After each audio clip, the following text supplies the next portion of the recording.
All right. Hey, everybody. Welcome to Mighty Blaze Celebrity Conversations. I'm your host, Jane Roper.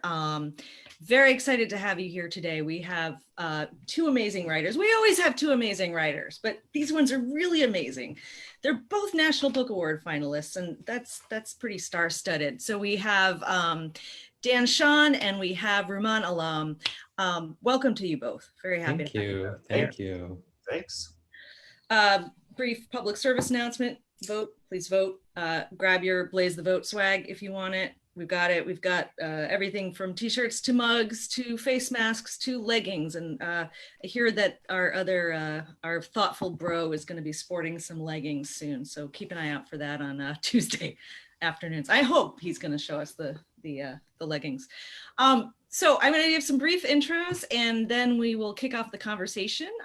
Those of you who are watching, feel free to chime in with your comments. If you have questions, shoot those in there too. And if we can get to them, we will. But mostly going to let these two guys chat and I'll do some brief intros and then I'll kick it over to you. So Dan Chaon. Dan is the author of 3 short story collections and 3 novels, including Among the Missing, which was a 2001 finalist for the National Book Award. You Remind Me of Me, which was named one of the best books of the year by Washington Post, San Francisco Chronicle, and Entertainment Weekly, among other publications. Await Your Reply, which was a New York Times notable book and appeared on more than a dozen Best of the Year lists. Stay Awake, a finalist for the Story Prize, and Ill Will, which was named one of the best books of 2018 by publications including the New York Times, the LA Times, and Publishers Weekly. And which I just ordered and I'm like so psyched to dive into. I picked the most Halloween appropriate review of this, of Ill Will. The New York Times called it the scariest novel of the year being 2018. Ingenious, adding, by now we should all be on guard against Dan Chaon, but there's no effective defense against this cunning writer. Before beginning his exceptionally unnerving new book, go ahead and lock the door, but it won't help. You'll be stuck inside yourself, which for Chaon is the most precarious place to be. Although now it might be stuck inside your house. Chaon has been a finalist for the National Magazine Award in Fiction, and he was the recipient of the 2006 Academy Award in Literature for the American Academy of Arts and Letters. He taught at Oberlin College and lives in Cleveland, Ohio. Welcome, Dan. Very happy to have you here. Rumaan Alam. Rumaan is the author of 3 novels, Rich and Pretty, That Kind of Mother, and most recently, Leave the World Behind, which he's now going to hold up for us in front of the camera, right? You don't even have a copy of it. No. Which there, Dan has a copy. Dan has there one. We go. Good. Thank All you. Right, awesome. Such a beautiful cover. It's gorgeous. A beautiful jacket, yeah. Where was I? His writing has appeared in the Wall Street Journal, the New York Times, New York Magazine, BuzzFeed, and the New Republic, where he's a contributing editor. He also co-hosts 2 podcasts for Slate, where he's one of the Karen Feeding advice columnists. He studied writing at Oberlin College and currently lives in New York with his husband and 2 kids. Rumaan's new novel, Leave the World Behind, was published on October 6th, was a finalist for the 2020 National Book Award. The Washington Post writes that Leave the World Behind is the perfect title for a book that opens with a promise of utopia and travels as far from that dreams as our worst fears might take it. It is the rarest of books, a genuine thriller, a brilliant distillation of our anxious age, and a work of high literary merit that deserves a place among the classics of dystopian literature. The New Yorker calls it enthralling. Alam's achievement is to see that his genre's traditional arc, which relies on the idea of aftermath, no longer makes sense. Today, disaster novels call for something different, a recognition that we won't find a new normal. That just killed me. Yes, my God, it's right. There won't be normal. Anyway, but nevertheless, I'm super psyched to read it. So thank you both, gentlemen, for being here. Really glad to have you. So we Rumaan and I met in the late 90s when I first started teaching at Oberlin College. Rumaan was one of my first students, and it was sort of a shock. How old were you? You were about 21. Probably, yeah, 21 or 22. I was 34 4, I guess. But Rumaan was writing a novel. Yeah. And I hadn't written a novel yet. And I was like, how is this possible? I couldn't have, when I was an undergrad, I was still writing like little poems and,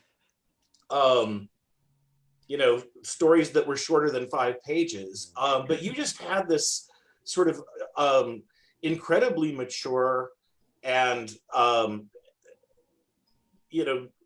driven personality. I mean, you don't come across as a driven person until like somebody works with you as a teacher. I mean, you worked really hard. I did, yeah. The delusions of youth, I guess. Like, I think that sort of that particular, like, the ambition of youth, I think really is helpful sometimes, like you don't know any better. You don't know not to think that big. And I was thinking bigger than I was able to do. And, it took me 16 years after finishing my undergraduate career to get a novel across the finish line. But and that novel, Rich and Pretty, was in some ways like deeply connected to the novel that you wrote as a. Yes, you are the only person alive who knows that. But yes, you're not wrong. So you've never shown anybody any of the Julia stuff? I sent it to one agent. I sent like 400 pages. It was so big by that point. And they were like, oh, I admire the writing, but this is not for me.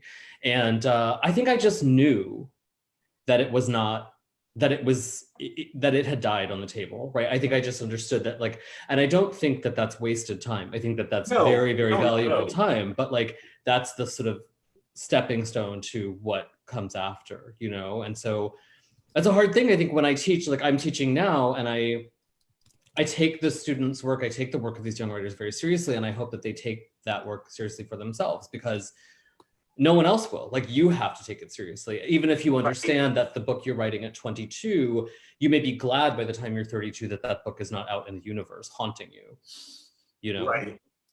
Right. Well, the writing in it was really incredible. And it was, I guess, it was, influenced by like James. Yeah, and, absolutely. Yeah. I know we talked about Elizabeth Bowen's Death of the Heart. That's right. And it just had this real elegance to it, and this sort of depth of description that I really loved. That I think nobody has patience for anymore. I think you're right. I think I'm very interested in this old-fashioned mode of like cataloging interiors and fashion and the ways in which personality and character are expressed through material object, through food, through like a sensual experience of the world. I think it gives the reader something to hold on to that feels more solid to me than saying she was a tall, broad-shouldered woman with a strong countenance or whatever. Like, all of those physical descriptions of faces never mean anything to me. Mm-hmm. But hearing the objects that people surround themselves with somehow communicates this thing to me. And so it's what I like. I think you're just stuck with your own sensibility, right? You're just stuck there. Yeah. So anyway, you finished this novel, and then you went off to New York to work for Condé Nast. Is that right? Right out of undergrad. Right out of school. Yeah. And I always talk about you to my students because everybody thinks, oh well, I should go straight to graduate school. Yeah. And I think that is the path. That's the path I took. I was out of college for a few years before I went to grad school, but I ended up going to Syracuse. And I was glad for the time that afforded me. And I was really afraid that, like jumping straight into, like a working life would just mean that I would get lost and not really be able to finish anything. Yeah. And I do feel like that is sometimes what happens when my students go straight into like the publishing industry, is that, it eats them for sure. Eats them a lot. And they don't ever really write again. Yeah.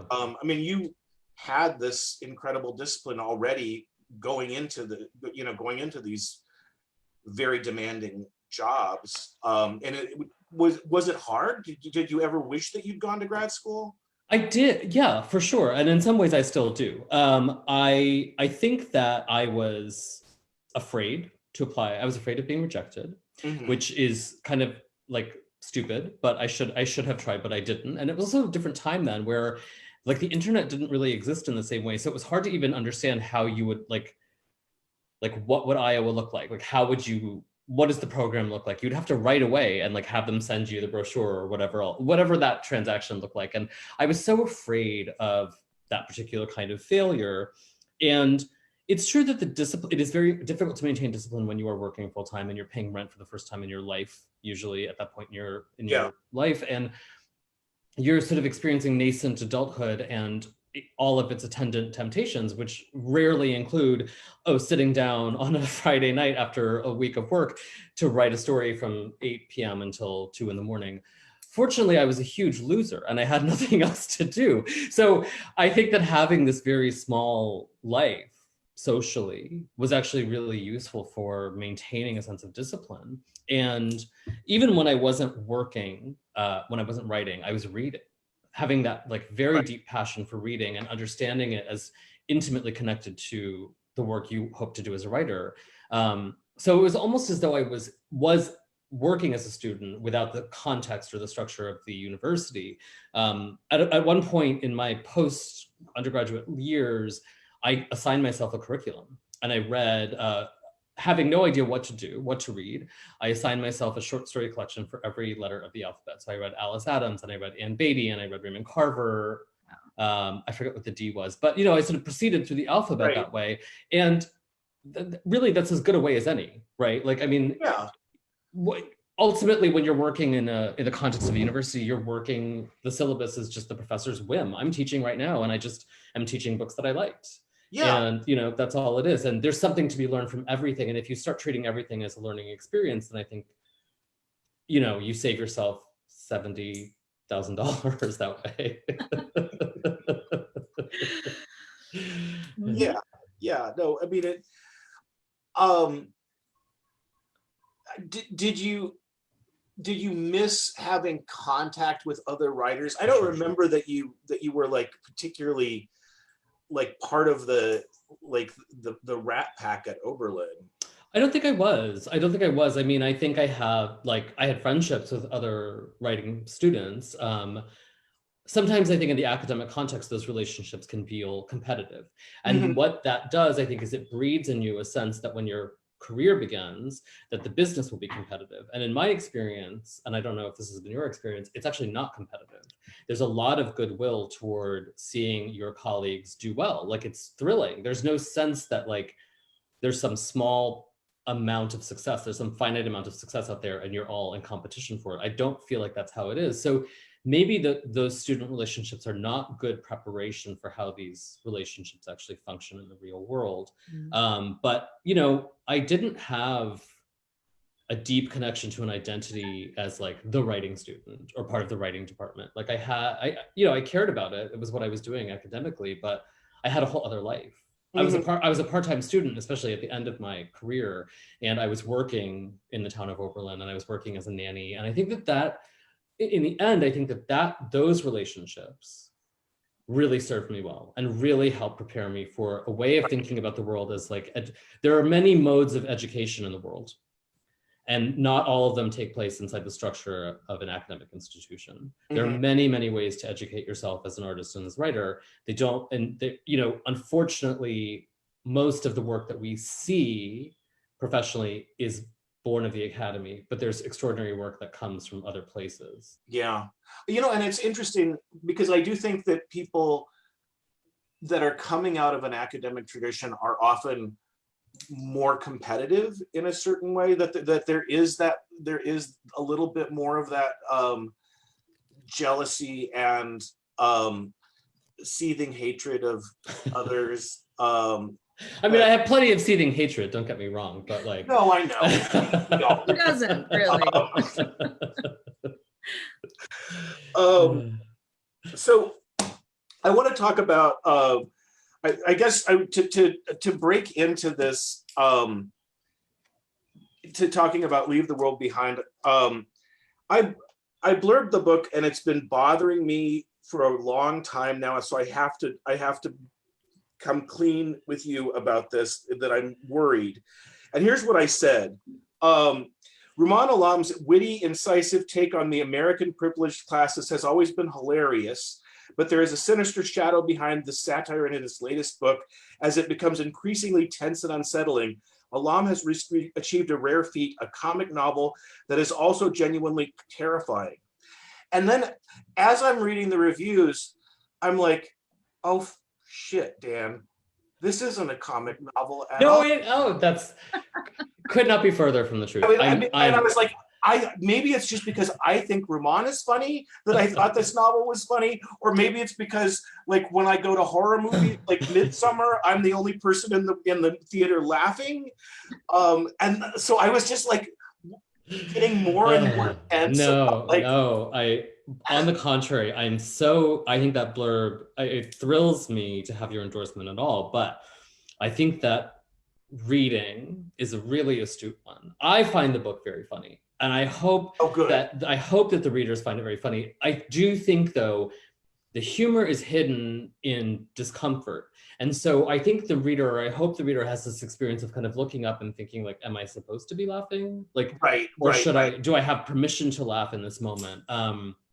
But the book kind of plays it straight. And so it's sort of difficult to understand when you're supposed to laugh and when you're not supposed to laugh. But I do think it's very, very funny. And I think it is having a lot of fun at the expense of the characters, and at the expense of the writer, at the expense of the person who is the kind of person who reads this kind of book.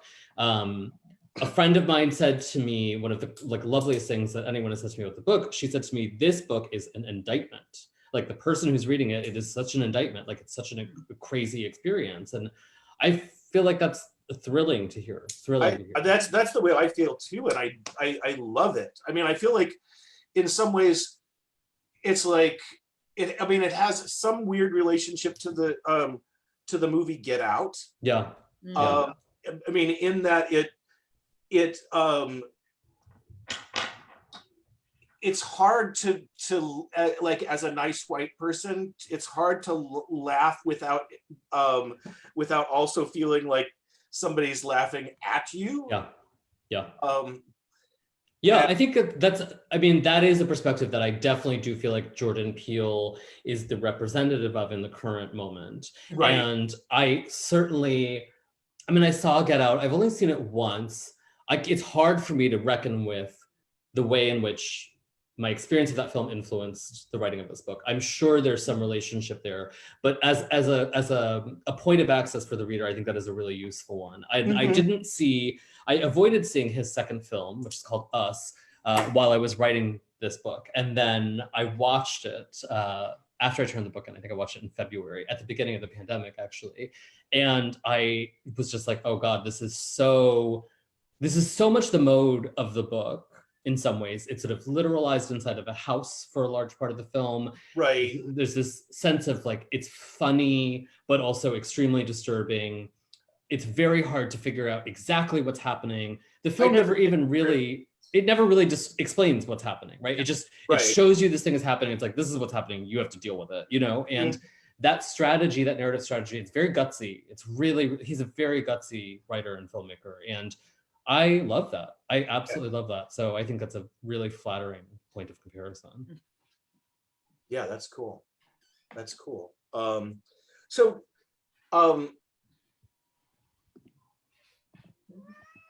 guess, and this is, I don't mean this in a I guess I'm surprised that you would come to something like horror. Oh yeah, no, it is a surprise. It is a surprise, yes. So can you tell me how it happened? I wish I could. I actually really wish I had a very clear answer. Because I don't feel like you were a horror reader either. I'm really not. It's not. So one thing I would say is that while I'm not a horror reader, the conventions of the form are so well established that even if you don't watch horror movies, You understand the joke, the postmodern joke about like the party getting separated, or like the blonde girl who's going to go swimming in the lake, or like the one black character who early in the film, like you understand these conventions that like he's going to be the first to die, the blonde girl's going to like, she's going to take her top off and then someone's going to stab her. Like, you know, these narrative conventions, even if you don't know them from firsthand experience, because they're so baked into narrative. Right. Horror is the word I would use as like the point of inspiration. It's not the word that I don't think my publisher wants me to use that word, but I've just used it. No publisher does. But horror as a notion strikes me as the only way to talk about contemporary reality. And I think as big as this book gets, as large as this book, the register gets sort of like very grand.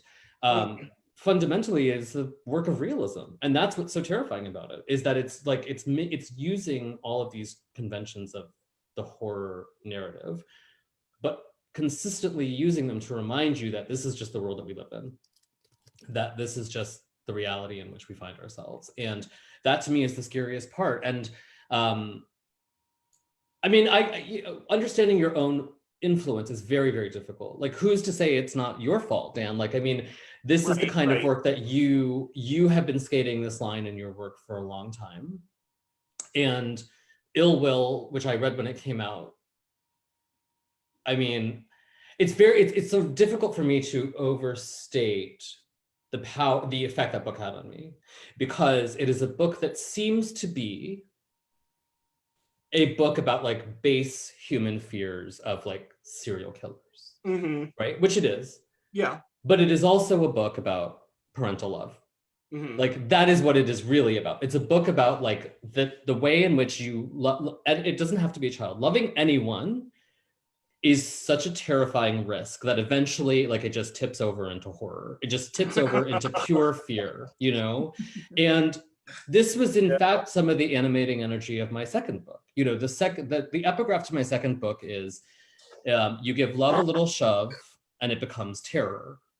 And I think that that's such a beautiful, that's a Joanna Newsom lyric, but it's so true that the tension between love and fear is razor thin. The border rather is razor thin. And that's what it is to care about somebody. And that's what Ill Will dramatizes again in this very big way. So it seems to adhere to the convention of like, oh, this is a novel about serial killers, but and it is, but I think it's also not. Yeah. Well, I mean, yeah, I don't think there's even it even completely makes that claim in the end. Yeah.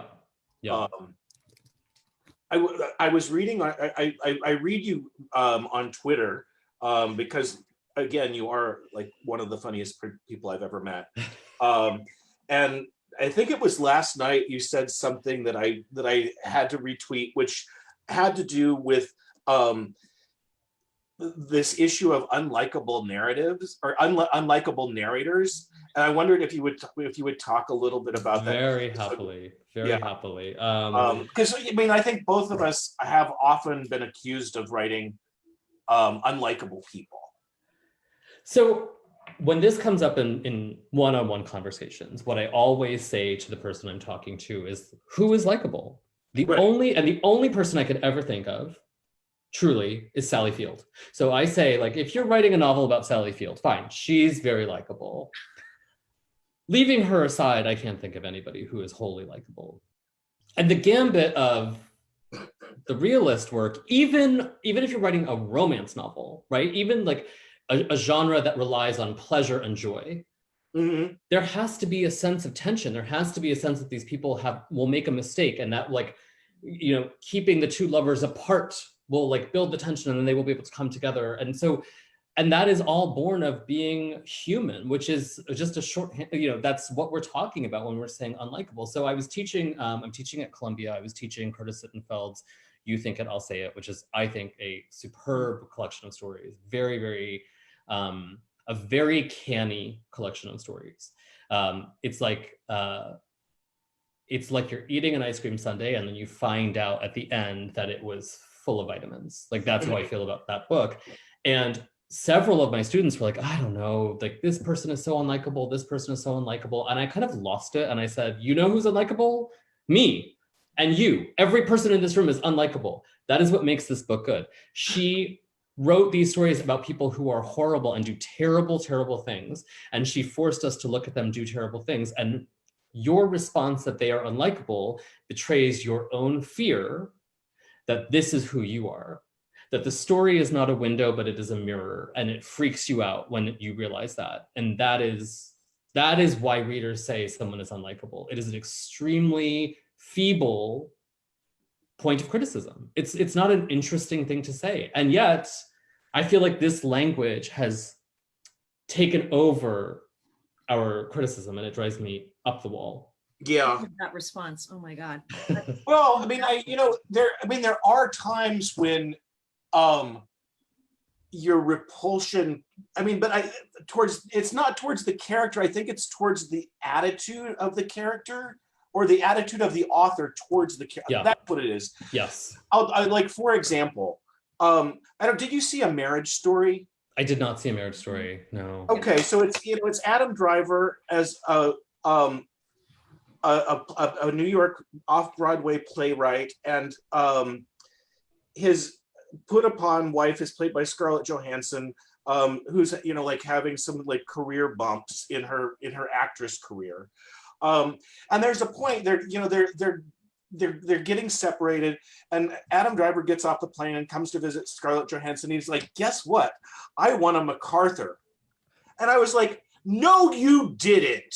And I turned the thing off, and that was it. I couldn't believe, I was like, he did not win a MacArthur. And the fact that the director or the author of the that he did betrayed some aspect of his blindness to the unlikability of his characters. If he knew how hateful his characters were, it would be fine. But since he didn't know, it was awful.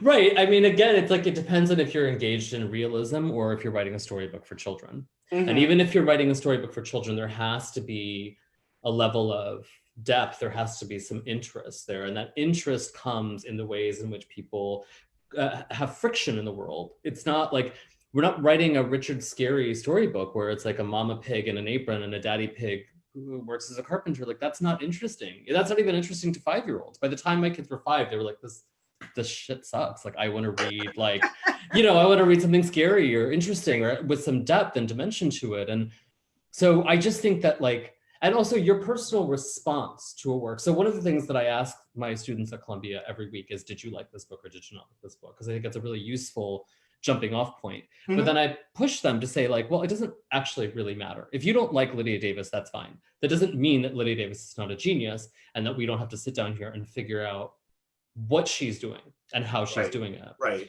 And so I also think that some of the critical language in the culture has devolved to this place of like and don't like, mm-hmm. which is useful, but not interesting.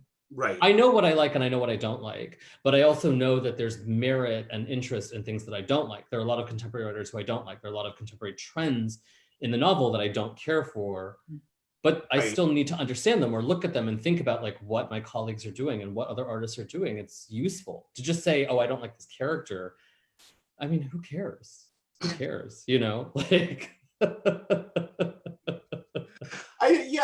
think it's that it's got to be open to both things. I mean, whether you are drawn to this character and you want to have dinner with them or not is sort of beside the point, because if it's a fully realized character, people will like the person and not like the person, and that shouldn't have anything to do with the enjoyment of the book. I don't think so. I don't think so. No, I think you and I are in the minority on this particular point. I know. I'm trying to imagine people, when Lolita first came out, being like, Humbert Humbert not really likable. I'm sure if you went on Goodreads right now, you would find reviews that said that, and that's the particular joy of the book. I mean, there's so many books where that are really about devilish Yeah. wonderful people. Like there's a book called Angel by Elizabeth Taylor, a novel that I absolutely love, about this woman who is just like a horrendous bitch. Like she's just the meanest person in the world who becomes very successful as a novelist, and it's just like a very mean, cold life. And I love that so much. Like, yeah, I mean, Dan is laughing because it's like this sort of like autobiographical wish fulfillment. That like the notion that like, you know, that you could just, and there are people who relish being unpleasant. There is a way that like that can be fun, and actually like Otessa Moshfegh, I mean, and you know, are really good at writing about that kind of person too. Well, thank you. I mean, I'm attracted to that kind of person, and I was gonna like, I think Otessa Moshfegh is a novelist who is sort of engaged in that project, and actually seems to get a lot of like, people kind of are seduced by that, and they think that like the victory of the books is that they're so unpleasant that you kind of love them, and to me that's like almost like it's a danger. That's like a danger. Then it's like, well, you can't just love it because it's bad or because it's transgressive. You have to like actually, you have to have a more nuanced response to a novel than I like it or I don't like it. I'm attracted or I'm repulsed. I think, but that's the kind of people I'm interested in. I'm very curious about people, and I'm curious about the ways in which people do things that are illogical and crazy. And in this new book, the particular illogic is the illogic that we all inhabit day to day, which is that we continue to buy things or use fossil fuels or like go about our small, mean little lives, pretending that we haven't done something terrible to the world in which we live. And that is not a comfortable place for the reader to find themselves, you know, but I hope the reader does find themselves there. And I also hope that, as you said in your very generous blurb, I hope that they're laughing. I hope that they see themselves. There's a scene in the beginning of the book where Amanda, who is the white protagonist, goes to the grocery store and buys all of the yuppie things that I buy when I go to the grocery store. And I think it's hilarious. And and I hope that people see themselves in that. You know? I mean, you're the list making that goes on and is just to die for in this book. It's really fantastic. But you know, we are those people who buy the recycled paper coffee filters and feel that that is like a moral victory. And it's a level of delusion that we even have the distance from our own selves to know that it's a level that there's delusion involved. And yet we still do it. And then I dump those recycled paper coffee filters into the little bin in my kitchen, and then I dump them in a compost bin in the backyard, as though I'm like completing some tidy transaction. And I'm not. It's, you know, it's all a joke. It's all a joke of which I am the butt, you know. We had Rumaan, if you don't mind my asking, we had one reader, one viewer ask, what was the sort of original spark that led to the book? I mean, was it some of these ideas that you're talking about? I don't begin with an idea. I usually begin with like a sound of the sound of the narrative. And the house in this book is based very, very specifically on a house where I stayed on vacation on Long Island with my family in 2017. A house that was like nicer than we could ever afford, that we could possess for a week, that really seduced us into believing that we were like special, because how we measure specialness in this culture is by money and possessions. So we borrowed this life for a week, and it was born of a very specific desire to write a novel that would have to be understood as domestic, because it's so concerned not just with domestic life, but with the literal house itself, that pushed right through the house into the larger world, that showed the domestic to be what I think it is, which is a point of entry into doing like something bigger. And that's a term, when used critically, that I think is often deployed in ways that are meant to diminish.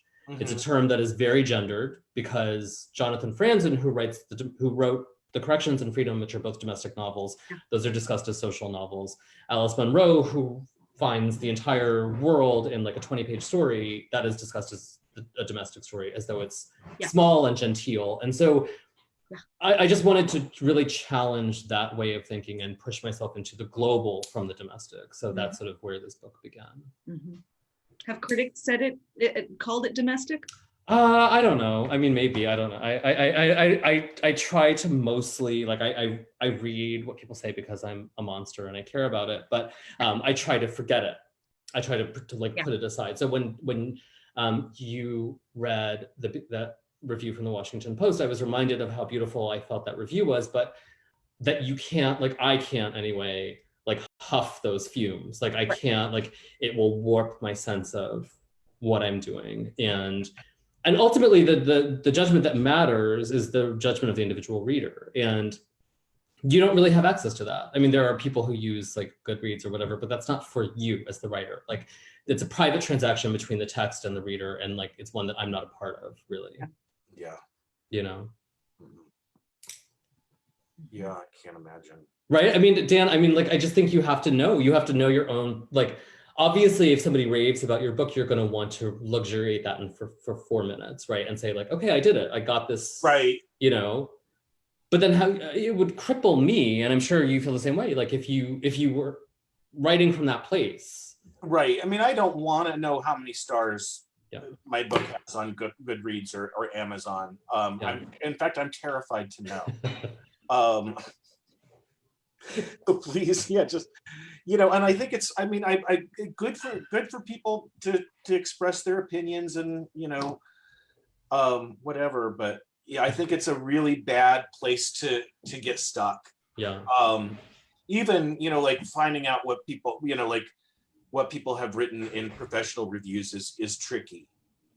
Because ultimately that's not a measure. Like it's sort of saying, it's akin to saying likable and unlikable, right? Like this, like the accomplishment of the book is not in like one person's, you know, synopsis and like judgment of it. It's in another thing. I mean, like I talk about this all the time when I teach. I talk about ill will, because ill will does this thing formally that is very, it's very hard for the reader to know what to do with, where the narrative will take place in 4 columns, and it challenges you to determine whether you're going to read column A, B, C, and D, or whether you're going to read like column, like, you know, sort of like straight through, or you're going to read across, or it just challenges you. It makes you stop for 1 second and say, okay, how do I proceed? The writer's not telling me how to proceed. What do I do now? That is a remarkable formal innovation that can't be talked about in terms of like, is it good or is it bad? Like that's not, it's not salient in a way. It doesn't matter whether it's good or bad for the individual reader. It's something else altogether. So, yeah. Right. So what do you get to do for the National Book Award? Do you just have to sit at home and Zoom it? I don't know. I mean, presumably, yeah, presumably. Oh my God. I got flown into New York like for a week, and you know, and got to stay in a really nice hotel. I got really drunk a couple times. I had to like have a tux fitted when I was really just about to throw up. And you know, then I went, and you know, it was like it was one of those, it's like one of those ceremonies, like, I don't know, you know, like because Jonathan Franzen was up for the corrections, and everybody just kind of was like, you know, it's like one of those Oscar years where you just you don't even bother watching because you know you're up against Meryl Streep or something. Right. But yeah, I feel like it's like it wasn't a wonderful experience, but it was a very memorable one, and I'm sad that you're gonna miss that. I did go to the National Book Awards in 2018 as a guest. Okay. So I was Apple's guest at the National Book Awards, and it was kind of amazing because I got to wear a tuxedo and sit next to Min Jin Lee and these like lovely people from Apple Books, and like, you know, I got to see Sigrid Nunez win, and it was a lovely experience where I had like no skin in the game. In a moment where people are like literally dying, it's hard to lament like your loss of these tiny little pleasures, because you're like, well, people are dying. Like in the larger context, like what do I care? But yeah, this is a weird moment to be publishing a book. Is always kind of an anticlimax, and this one feels like an anticlimax because I haven't got to see an audience in a bookstore. I haven't got to like talk to a librarian in person. I haven't got the opportunity to like sign books and hope there are more than 3 people lined up to get a copy. You know, like those experiences, I miss them because the business is very solitary. And so I'm having the same experience I had when I was writing the book, which is just me in my house. Right. You know, in front of my computer, Right. but Well, I was just know. kind of picturing you like on November 16th or whatever, just sitting at your kitchen table in a tux with your little glass of champagne. It's probably what's gonna be. That's probably what it's And gonna who's be. Yeah. who's the host? I don't know. Actually, I weirdly don't know anything about the National Book. I haven't paid any attention Oh, because I think in a sort of self-protective gesture, and right. honestly, for me, and I really do mean this, like the short list, the long list, excuse me, being on the long list of the National Book Award felt like the highlight of my career. To be placed in the context of these 9 other writers, or 8 other writers, unfortunately, one of them was posthumously nominated. It helped me understand that like I'm not just some guy alone in my Right. dining room. Right. Like I am connected to these other people in the culture's imagination, or in the judgment of those judges at any rate. Right. And that's exhilarating to find that like Vanessa Veselka, whose work I love so much, is considered by these judges to be my colleague. And not just like a distant person, or Charles Yu, or Britt Bennett. Like it's exhilarating because this business is very lonely, and in some ways it has to be.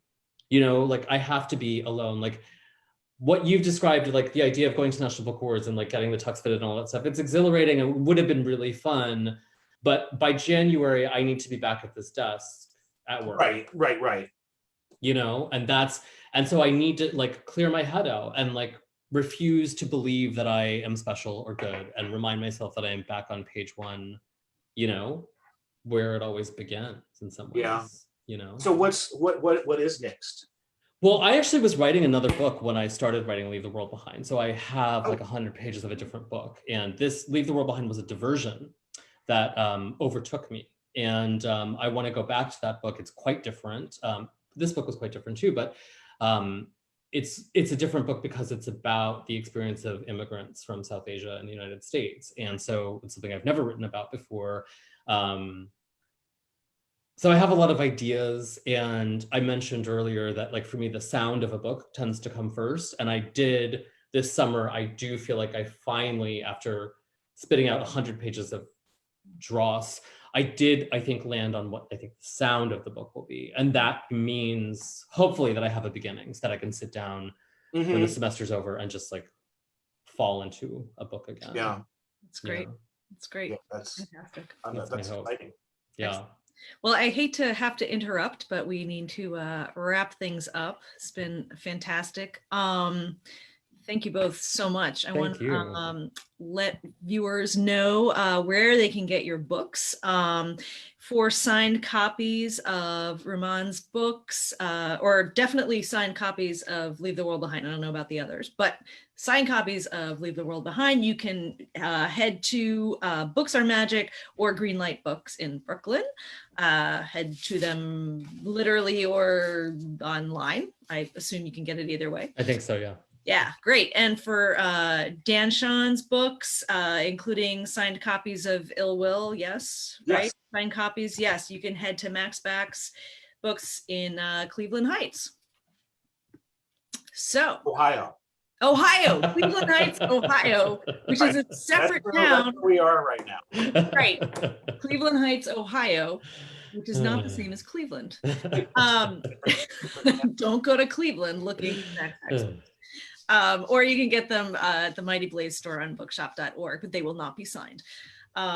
So thank you guys both so much. Thank you so much. It's great to have you. Sorry we're not in a bookstore with people. I know, and sorry I can't give you a hug. I know. Really good seeing you though. I know, likewise. It was great, really great. Right. Awesome. All right, so long everybody. Bye. Bye. All right.